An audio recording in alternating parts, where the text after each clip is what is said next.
Hey guys, what's up? Spartan85, and welcome to gaming news in 5-ish minutes, hopefully, if I don't ramble too much.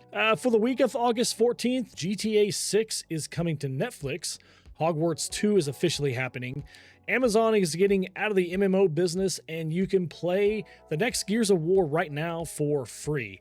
Plus 3 indie games you probably missed and should check out. Like I said, 5 minutes. Let's go. All right, the biggest story first, and honestly, it's a fun one. Rockstar announced Grand Theft Auto 6 an extended look, which is basically a trailer, premiering on Netflix on August 27th. Netflix subscribers get it first at 3 p.m. Eastern. If you don't have Netflix, you gotta wait 6 hours, and you can watch it on Rockstar's YouTube page at 9 p.m. And I kind of love this because it means I get to watch a GTA 6 trailer on the TV, on the couch, like a movie.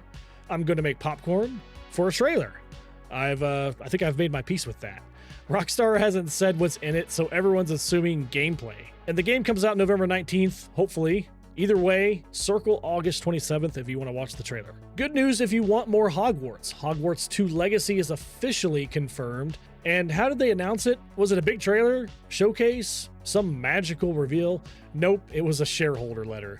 They put it in a financial document because nothing captures the wonder of wizarding like a quarterly earnings report. And it makes sense to make a sequel. The first one sold over 40 million copies, and Warner Brothers has narrowed its game business down to basically 4 big franchises. But there's no title, no date, no setting, no confirmed developer. We know it exists. That's the entire announcement. Also, keep in mind Warner Brothers is currently being bought out by Paramount, so just write that down. Amazon is getting out of the MMO business. Good news first, nobody's shutting anything down. Throne and Liberty goes back to NC later this year.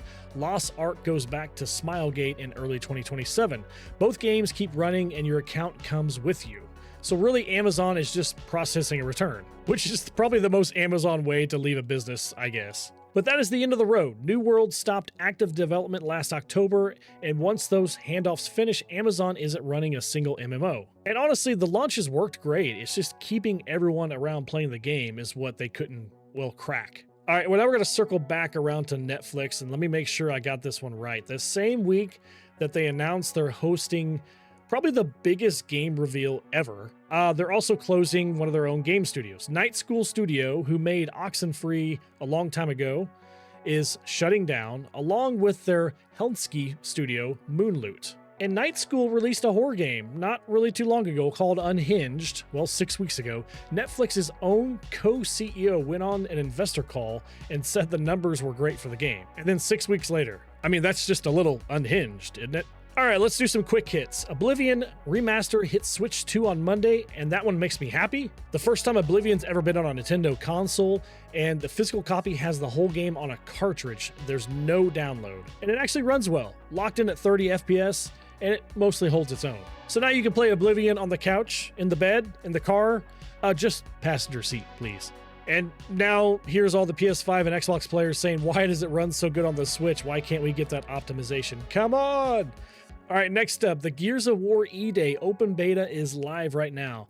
It's free, there's no pre-order, there's no Game Pass needed. It runs through Monday morning. Go play it. It's multiplayer only, Horde Siege, the new 12-player take on Horde, plus 4 vs 4, and there's no campaign. And hopefully we'll get to play the campaign soon, because that's kind of what this whole thing is based on, Emergence Day, which, of course, is probably the single worst day in the history of the planet. The full game is out October 6th and day 1 on Game Pass. Helldivers dropped the Devoid of Liberty update yesterday, a horror arc into the void, and you got mutated, eliminated enemies, and your level cap is up to 300. It's also the same day that it joined the PlayStation Plus catalog, and the Warhammer 40,000 Warbond finally showed up. So if managing democracy isn't enough, well, they're bringing Warhammer into it now. I'm sure everything will be completely fine. All right, something I want to make a regular part of these is Indie Spotlight. Maybe 1 to 3 games that got released this week that are indies that I think need some attention. First up is Claude. Out today for around $20, survival horror in a dinosaur park. The park is called Prehistoria, which is a lovely name for somewhere that is absolutely gonna eat you. You work through the enclosures and tunnels, solve puzzles, scavenge, and try very hard not to become lunch. There is a survival mode with hunger and thirst if you just want to make it that much worse. And you can play the whole thing in co-op. The small Australian team with a 250,000 wish list riding on today. I'm really rooting for these guys. Dinosaurs plus survival horror is a cheat code for my attention, never a hard sell. Next up is No Knock. It's out yesterday for $6. $6, guys. Open world theft sim. Start as a small-time burglar, work your way up to running a crew, scout targets, pick locks, buy property to stash the goods, and there's also shootouts with cops and rival gangs. It's called No Knock because, well, you don't knock. I do appreciate a title that explains the game. Last one, and I'm super excited for this one, is Agent 64 Spies Never Die. If you played GoldenEye or Perfect Dark, you'll know exactly what this is the second it boots up. 14 objective-based missions, solo or co-op, and turning the difficulty up adds more objectives to the same levels. Split screen, 8-player online, 70+ cheats. And this is all by one guy, one person for the last 5.5 years. So be nice to him. And that's it for the Indie Spotlight. If you have a recent indie game that gets overlooked a lot that you want featured in this series, let me know. Drop it in the comment section or shoot me a DM. And that's it for this week in gaming. Let me know what you think of this format. What do you think of the biggest stories? Maybe a few games that I missed or I haven't heard of yet.